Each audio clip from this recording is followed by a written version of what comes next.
too. The lighting guy.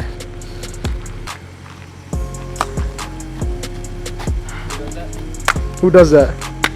The one and only. Welcome back to the channel. So today we're going to be talking about 5 things I like about the 2015 650 Gran Coupe. Did you get it? So, the number one, you gotta start off with the styling. Like, look how beautiful it is, man.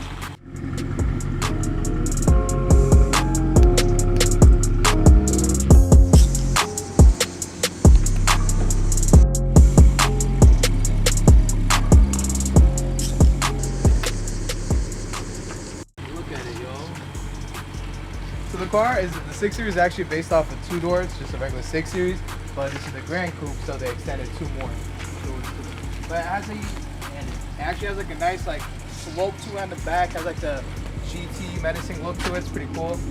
Like the GT like as in Grand Tour. So I mean, it's a nice car overall. The main thing I really love about it a lot, with the styling, is the third brake light. It runs all the way across.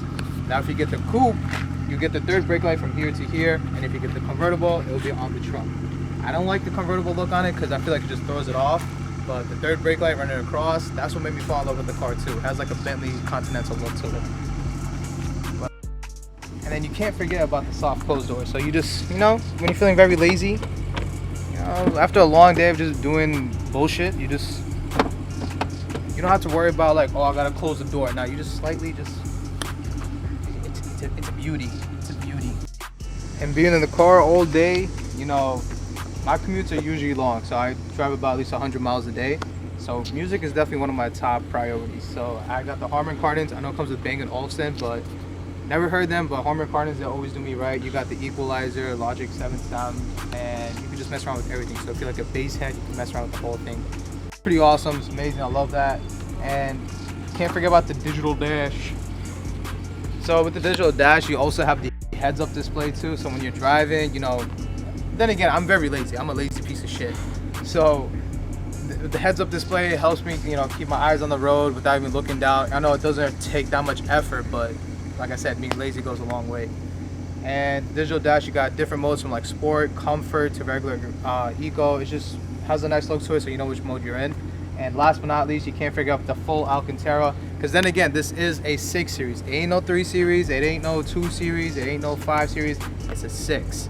So they got, you know, they want you to show like, hey, you're spending your money for the right reasons, like the soft closed doors, you have the shades in the back, you have the styling, you have the third brake light going all the way across, and then you also have the Alcantara. So that, you know, just wants to let you know you're paying for what you get. So I just love the 6, and everything about the car is just beautiful. I'm gonna ask questions. What do you think about the 6?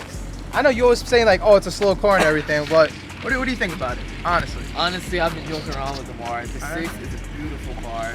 The performance, the sound, beautiful, beautiful, well-made car. The Germans know what they're doing. Over-engineer the shit out of it for no damn reason, but it's nice. What is your opinion about the 6? This thing's garbage. Why? Because you have to work on it every day. Damn. That right there is the most reliable, best car you could ever get. What is that? Honda. Wow. Get a Honda. Your opinion? I love it. Love what? Both of them. Bonus clips, we're gonna do a bunch of revs. Bonus clips, we're gonna do a couple of revs. How do you baby shout? So the car has 110,000 miles on it. Got this car about how many? 40? 29. So yeah, I know what the hell I'm talking about reliability in this bitch, but that's the shit.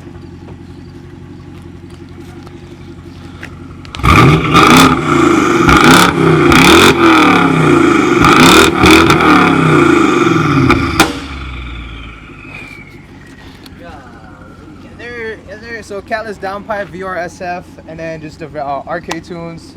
Nothing too crazy on the car. I do need fuel injectors. So in the comment section, I really need your help.